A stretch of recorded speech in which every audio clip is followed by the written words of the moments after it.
Descobri quais os dois jogadores que o São Paulo ofereceu para tentar ter Lucas Ramon desde janeiro. O vídeo de hoje do canal do Nicola traz mais detalhes dessa história e fala também se é verdade que o São Paulo estaria desistindo da contratação do Alan, porque o staff do jogador não pensa em se mudar para o tricolor. Para completar, as últimas do mercado, bastidores, finanças e tudo sobre a Copa São Paulo de Juniores. Fala aí pessoal, sou Jorge Nicola, bem-vindos a mais um vídeo do canal, sempre bom ter vocês por aqui. Sem perder tempo, pedir para deixar like, se inscrever no canal e ativar as notificações. E a Copa São Paulo de Juniores, maior competição de futebol de base do Brasil, começa nessa sexta-feira.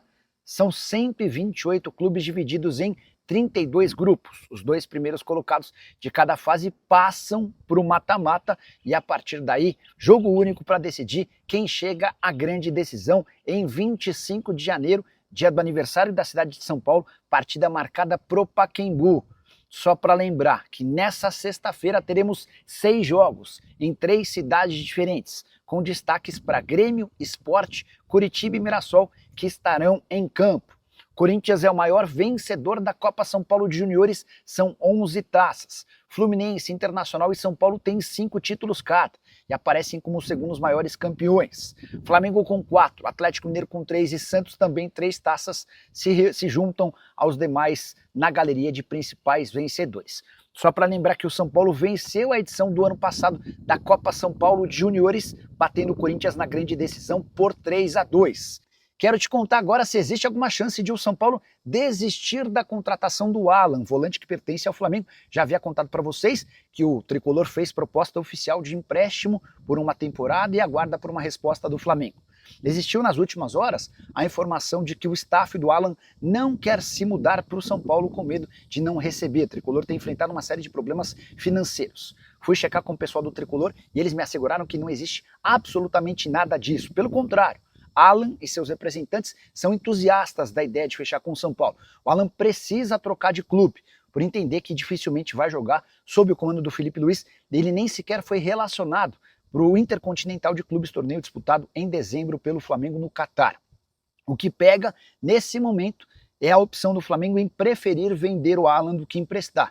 E enquanto não tem propostas oficiais de venda, o Flamengo vai postergando essa negociação com o São Paulo. Não deveremos ter novidade tão cedo. Tricolor que ainda busca, depois de contratar o volante Danielzinho do Mirassol, o lateral direito Lucas Ramon também do Mirassol, e o goleiro Coronel, que vem dos Estados Unidos. O tricolor quer um zagueiro, Gaston Ávila é o principal nome, um camisa 10, que ainda não teve sua identidade revelada, além de jogadores de velocidade pelos lados do campo. E o Botafogo pode perder mais um titular para 2026. Savarino entrou na mira do Fluminense.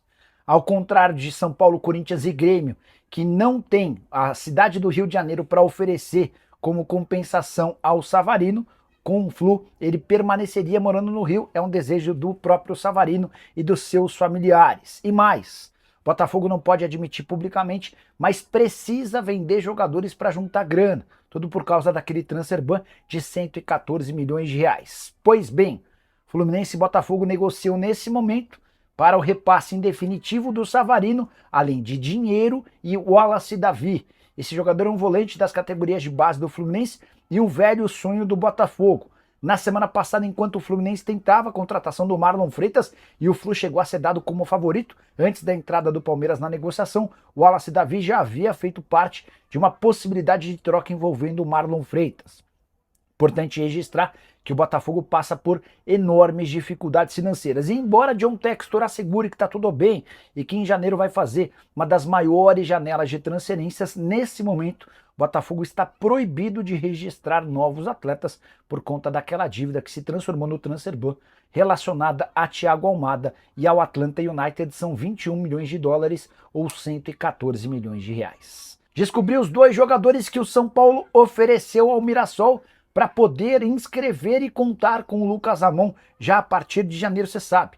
Lateral direito do Mirassol assinou um pré-contrato com o tricolor. O vínculo dele com o Mirassol se encerra em 4 de abril. E o Mirassol tem feito jogo duro para liberar o atleta de forma imediata. Primeira pedida do Mirassol foi de 2 milhões de reais. São Paulo entendeu que não faz o menor sentido gastar toda essa grana por um atleta que em 3 meses vai estar à disposição do São Paulo. De qualquer forma, o tricolor ofereceu o Luan, volante, e o Tolói, zagueiro. Eles ficariam emprestados de graça até dezembro no Mirassol. E mais, O São Paulo ainda se comprometeu a pagar 100% dos salários do Luan, que ganha 450 mil mensais, além de metade dos 600 mil reais por mês a que tem direito o Rafael Tolói. Mirassol não aceitou a oferta e tem feito o jogo duro, prometendo inclusive colocar o Lucas Amon para treinar afastado do restante do elenco. O Mirassol ficou bem chateado com a perda do atleta de 31 anos de idade, uma das grandes referências do time da temporada passada. O Mirassol, você vai lembrar, foi quarto colocado no Campeonato Brasileiro. São Paulo, para contar com o Lucas Amon o mais breve possível, ofereceu R$1 milhão no ato, para que o Lucas Amon seja liberado, e agora aguarda uma resposta do Mirassol. Antes de completar, só relembrar que o Lucas Amon, para ficar no Mirassol, tinha uma oferta de mais ou menos 220 mil mensais de salário. O São Paulo e o Corinthians, que eram os principais interessados, ofereceram bem mais, e o Tricolor levou a melhor em relação ao Corinthians, até pelo transfer ban do Timão. Primeiro superchat da noite do Lucas Prado. O que falta para o impeachment do Casares? 57 conselheiros protocolaram no fim do ano passado um pedido de impeachment do Júlio Casares. Esse pedido foi parar nas mãos do presidente do Conselho Deliberativo, Outen Aires, que convocou uma reunião para tratar sobre o tema. Antes de qualquer possibilidade de impeachment, o Júlio vai ter direito à defesa, vai haver uma série de debates, e agora a questão é política, é entender os próximos passos. Mas, importante registrar que para que o Casares sofra o impeachment, vai haver a necessidade de 75% do Conselho Deliberativo do São Paulo, 75% votem a favor do impeachment. Não é um número simples, vale a lembrança de que só 57 dos mais de 220 conselheiros assinaram esse pedido de impeachment de Júlio Casares. Acho que ele corre o risco de sofrer esse impeachment se algum dos vários escândalos que surgiram recentemente forem comprovadamente com participação dele. Até agora existem suspeitas, indícios. A gente pode imaginar que o camarote, que foi vendido de forma clandestina pela ex-mulher dele, pode ter alguma participação no Casares, mas a gente não tem como provar. O mesmo vale em relação ao problema relacionado ao aluguel do carro, enfim. Enquanto não houver uma comprovação básica, imagino que ele se sustente, tá bom? Gostaria de saber os novos valores do patrocínio Master do São Paulo para essa temporada. Já a definição. Leonardo, eu acho que o patrocínio do São Paulo com a Superbet muda a partir de 27. Mas deixa eu pesquisar aqui nos meus arquivos. Tem até uma questão envolvendo a média dos outros clubes e tal, mas talvez você tenha razão, vamos ver.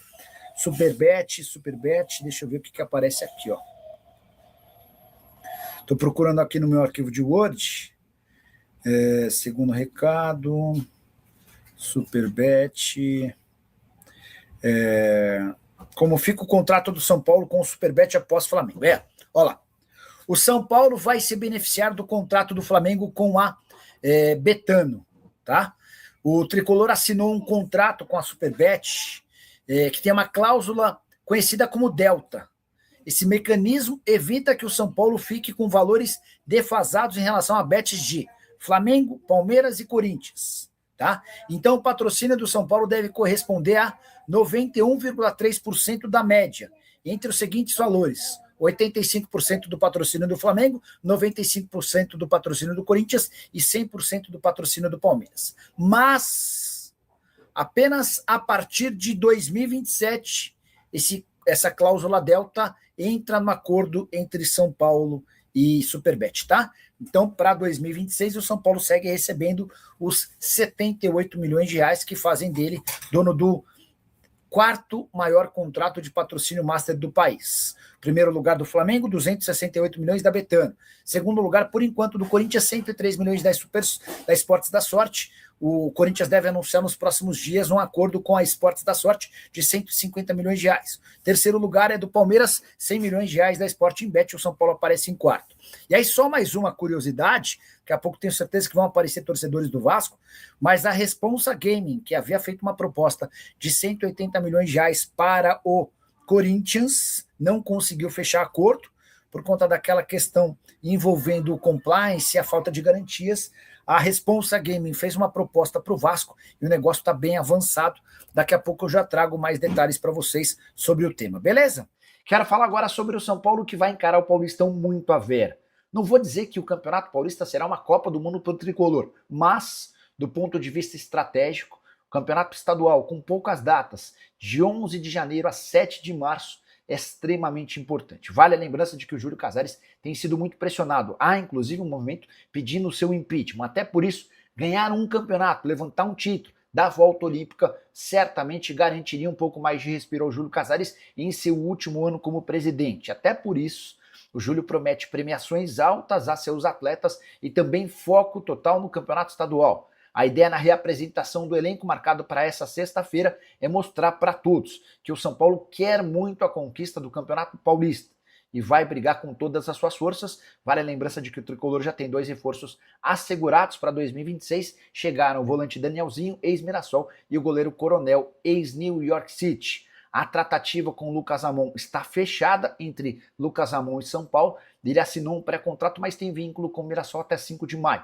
Até por isso o tricolor tenta convencer o Mirassol a aceitar um jogador como compensação para que a negociação seja concluída por agora. A saideira sobre o tricolor, nessa reapresentação do time nessa sexta-feira, 12 funcionários serão diferentes. O São Paulo fez uma grande mudança no seu centro de treinamento da Barra Funda, com o objetivo de diminuir lesões, evoluir na recuperação dos atletas e fazer do ambiente muito mais profissional. Então é isso, né, minha família? Ficamos aí com o nosso giro de notícias importantes e atualizados do maior clube do Brasil. Claro que a gente fala do São Paulo. Se você ficou no vídeo até agora, não esqueça de deixar o like nesse vídeo, se inscreva no canal, ativando também o sininho das notificações para você sempre ser atualizado das últimas informações do maior clube do Brasil, combinado? A gente encerra essa edição por aqui. Muito obrigado por você ter assistido o vídeo até o final. Um grande abraço, até o próximo vídeo. Vamos que vamos, fui!